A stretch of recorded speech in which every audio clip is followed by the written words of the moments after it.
everyone. Welcome to our digital LEQ on the comparison between Caribbean and North American slavery.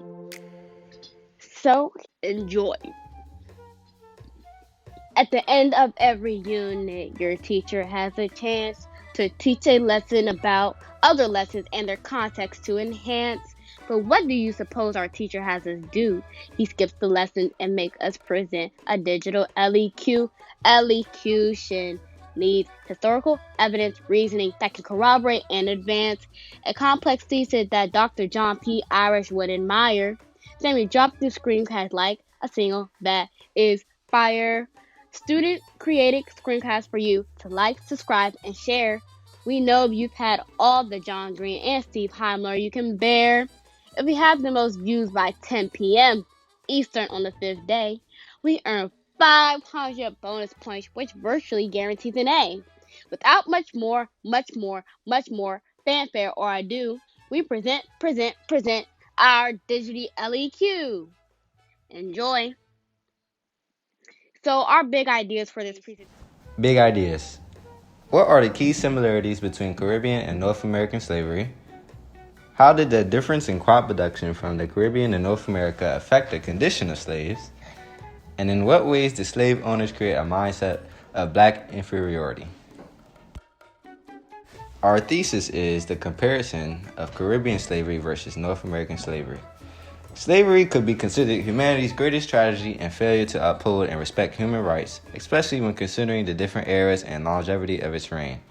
However, in reference to slavery in North America and the Caribbean from the specific time periods of 1450 to 1750, the differences between the two supports the range of impact slavery holds, and the fundamental similarities represent human mistreatment in a widespread context. Therefore, slavery is the most disastrous crime against humanity with profound, ubiquitous impact. Context. Slavery was ultimately driven by the need for cheap labor. In the European search for wealth, they came across the versatile use of sugar. Sugar plantations were then created and workers were needed to harvest. The Middle Passage supplied many African workers from Africa to the New World. Between 10 to 20 million Africans were introduced to the New World. Africans experienced inhumane and brutal conditions during the passage. A sharp rise of workers was also needed because of the demand for tobacco plantations. Slaves were also traded for gunpowder, iron, firearms, and other resources. Slavery was justified by saying Africans are an inferior race, making it okay. Although slavery is declared illegal, segregation and racism still occurs. Caribbean slavery. To maximize profits, slave owners refused to give up sugarcane designated land for provisions. Enslaved Africans had to grow their own foods on their own given land on Sundays, the day off. North American slavery. Enslaved individuals were forced to care for and grow, mainly, the crops of cotton and tobacco. Northern American slaves had not come together in revolt against their masters, as did many Caribbean slave maroons. North American slavery was abolished 31 years after Caribbean slavery in 1865, as opposed to 1834, when slavery was completely abolished in the British Caribbean. These pictures represent the physical abuse, brutal conditions, and racial abuse imposed on African slaves. Our big idea question we had was, how did the difference in crop production from the Caribbean and North America affect the conditions of slaves? So, in the Caribbean, they grew sugar. When the Europeans first came, they were looking for gold, but they did not find much of that. So, when they realized sugar gave them a lot of money, they continued to grow it and ship it to England. But they realized in a hot and humid climate, which they aren't used to, they needed more people, so they imported a lot of Africans. They worked brutal conditions in the hot weather, day and night. The sugar was supply and demand, so it became very popular in England, so they needed more and more workers to do that. When they first started out, there was only a little bit of people in the area, and then it ended up being almost 75% slaves at the end.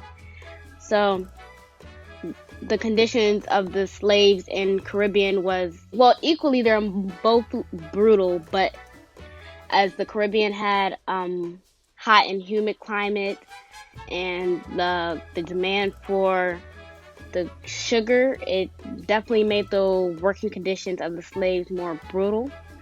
Not more brutal, but also it also compares to the North American because they produce cotton and tobacco, which also is a cash crop that was very needed also. So in comparison, they were both brutal working conditions.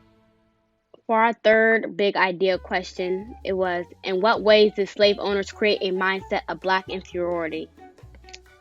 So slave owners were majority of the white skin complexion. They saw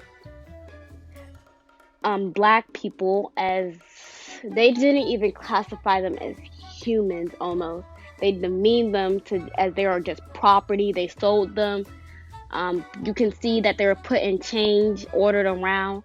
So it was seen as a social infrastructure, as blacks weren't as powerful and they were just demeaned as property, and just they demeaned them to be unhuman like to justify their system that is okay to sell them as property, whip them, and do just physically abuse them and segregate them from the white people to justify that what they're doing is okay and that it should continue until, of course, it became illegal. But having the system of African Americans or blacks being inferior, it made the white people more powerful and more in control to conduct to have them work these conditions. In conclusion, from the big ideas, the first one again being, what are the key similarities between Caribbean and North American slavery? They both experienced racial and physical abuse, discrimination, and brutal working conditions. Secondly, how did the difference in crop production from the Caribbean and North America affect the conditions of slaves? Sugarcane was in popular demand, requiring more slaves and longer hours to produce sugarcane. Also, the Caribbeans have a hot and humid climate, making work more dreadful. They're both cash crops in North America and in Caribbean. North America had the cotton and tobacco. Lastly, in what ways did the slave owners create a mindset of black inferiority? Inferiority in the blacks showed that they were demeaned as property, making the system more bearable and justifiable to allow the terrible acts to happen upon them. It was basically, it shows that the treatment of the blacks was rooted from their skin color and made it why it was okay. They just didn't put whites and blacks on the same level, allow white and black people to be on the same level because they wouldn't see white people doing their work or being on the field. So demeaning the blacks to something that's more unhuman allowed for what they were doing to be okay. These are the sources we used. Thank you all for watching. Don't forget to like, comment, and subscribe, and share. I hope you guys learned a lot. Thank you again.